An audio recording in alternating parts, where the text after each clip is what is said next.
Hello, ladies and gentlemen. Today we're going to talk about parallel versus perpendicular lines and how their slopes relate. You're going to need something to write with, your notes, and a calculator. So we've learned previously what parallel means, but here we're just going to kind of refresh our memory and look forward into how we're going to use this maybe in geometry this year. So first off, we have to determine what that symbol is going to be. So if you think about the symbol of what it means to be parallel. So parallel means two lines that are never, ever, ever going to touch. So when we draw the symbol, it's basically like two L's, just vertical lines right here. That's what it means. If I ever write this on a worksheet, it means parallel. So this, again, the symbol for parallel is just two vertical lines. So now we're going to look at what it means to be parallel and how we can determine if lines are parallel given a graph or a picture of lines. So if we were to determine parallel lines and we think about the slopes of parallel lines, so if we're talking about the slope, and if we're looking here and we know that parallel lines never intersect, so the slope of line A, which is this black one, we'd want to go from point to point, and slope again is rise over run. So if we were to rise from this first point, we'd go up 2 over 1. So the slope of line A would be 2 over 1. Now, if we were to think of another line, for example, B here, this red one, in order for them to never, ever, ever, ever, ever touch, they would want to have the same slope. So parallel lines have the same slope. So if we were to go here and figure out the slope of line B, starting at this point 0, -4, I would go up 2 over 1. But what I just realized is my graph is going by 2. So technically, I went up 4 because I went up to 4. From 2, I went up to 4 on line A. I went up to 4 and then to 6. So if I'm going by 2's, technically it should have been 4 over 2. But if we were to simplify that anyways, we'd get that 2 over 1. So again, if you notice here, parallel lines are going to have the same slope. Now, how might you determine if two lines are parallel when we're just given points? Here's when I'm going to have to use our slope formula, which was rise over run, or we also wrote it as y2 minus y1 over x2 minus x1. So we're going to go look here at line 1 and line 2 and just see how those slopes might relate to see if we can determine if these two lines would be parallel. Again, parallel lines should always have that same slope. So if you were to label your points x1, y1, x2, y2, and plug in, we'd get 2 minus 2 over -2 minus a -5. This is going to give me 0 over 3, which is just going to equal 0. So line 1 has a slope of 0. And then if we do the same thing for line 2, I'm going to go 1 minus 1 over 4 minus 2, equaling 0 over 2, again just equaling 0. So if you look here, m equals 0 for both. Therefore, these two lines would be parallel because they have the same slope. Lastly, we're going to look at just comparing lines based off of their equations. So we want to get both of these lines into slope-intercept form. Again, slope-intercept form is y equals mx plus b. So if we're talking about slope-intercept form, we would want to make sure that the lines have the same slope. So again, when we're talking y equals mx plus b, the m is always my slope. So in this first equation, in this first line, we have y equals mx plus b. So the m would be this 6 and the b would be my -4. So the slope in that first line, without having to do any work, we can just look at that line and see that my slope is 6.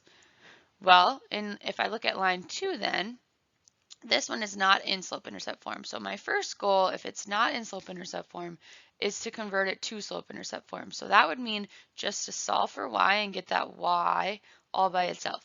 So the first step here I'm going to do is subtract a 12x from both sides. So I get a -2y equals negative 12x minus 4 because I cannot combine, oops, that's 14, sorry.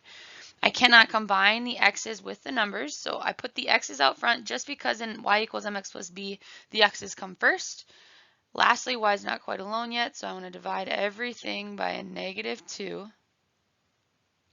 So my final answer, it looks like it's going to be y equals 6x plus 7. Again, we're just looking at the slope, and the slope again here would be m equals 6.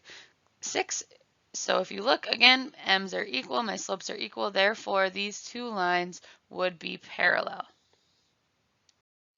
Now for perpendicular, when we think back of what perpendicular means two lines that are intersecting, but how they intersect is more important. So when two lines intersect and we say that they are perpendicular, the two lines are going to create that 90-degree angle.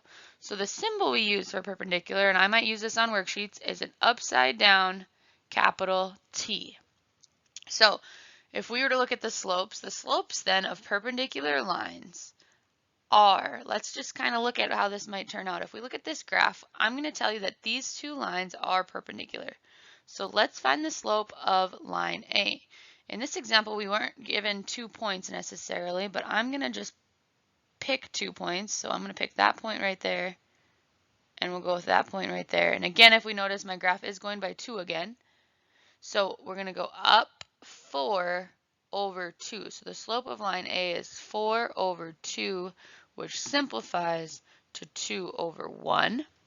And then if I look at this red line, let's pick this point right here and this point right here. I can pick whatever points I want as long as they go through that graph nicely. And so then if I go this one, my rise is technically going down 2 to the right 4. So that would be a negative 2 over 4. And if I simplify that, I'd get negative 1/2. So now I told you that these two lines are perpendicular. And if we look at the slopes of perpendicular lines, how does 2 over 1 relate to negative 1 over 2? I hope you're thinking, well, first off, the fractions are switched, so they're flipped, the top and bottom, and they have a negative sign. So when we're trying to determine if lines are perpendicular, perpendicular lines have opposite reciprocal slopes. So opposite means different sign, and reciprocal means a flipped fraction. So whenever we're trying to determine if two lines are perpendicular, we got to make sure that first off they have different signs and the fractions are flipped. So let's look how that looks over here if we're given 2 points. Again, we're going to use that slope formula, y2 minus y1 over x2 minus x1. If you were to label your points x1, y1, x2, y2, looks like we'd have a negative 2 minus 0 over negative 3 minus 5. So negative 2 minus 0 would be a negative 2 over negative 3 minus 5 would be a negative 8. If I were to simplify that, these negatives are going to become positive, and I'm going to get a slope of 1 over 4. So looking at my line 2 then, it looks like I'm going to take 4 minus 2 over 0 minus a negative 2. So I get 2 over 2, which equals 1. So m equals 1. So when we look at those two slopes, then I have m equals 1 over 4 and m equals 1. Again, in order for lines to be perpendicular, they have to have opposite reciprocal slopes. So the first thing I would look over here is, are these two slopes opposite? Do they have different signs? Well, they don't, because they're both positive, and they're not reciprocals, so therefore these two lines are not perpendicular because their slopes are not opposite reciprocals. So finally, let's look at the slope-intercept formula of a perpendicular line. Again, like previous slide, we want to get that into y equals mx plus b, so we can just look at their slopes and determine if they're perpendicular.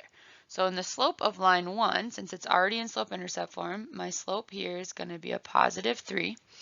And then let's look here at solving line 2 to get it in slope-intercept form. So getting this y by itself. So the first thing I'm going to do is to subtract an x from both sides. I get 3y equals a negative x plus 15. Divide everything by 3. I'm going to get y equals a negative 1 over 3x plus 5. So the slope of my second line is a negative 1 over 3. So let's compare these two slopes. I have m equals 3 and I have m equals a negative 1 over 3. So first things first, they do have opposite signs. One is positive and one is negative. And are they flipped fractions? Well, 3 is technically over 1, and 1/3 then would be the reciprocal of that. So these two lines would be perpendicular because they do have opposite reciprocal slopes. So if you have any questions, make sure you jot those down, but I want to thank you for taking good notes, and I will see you in class.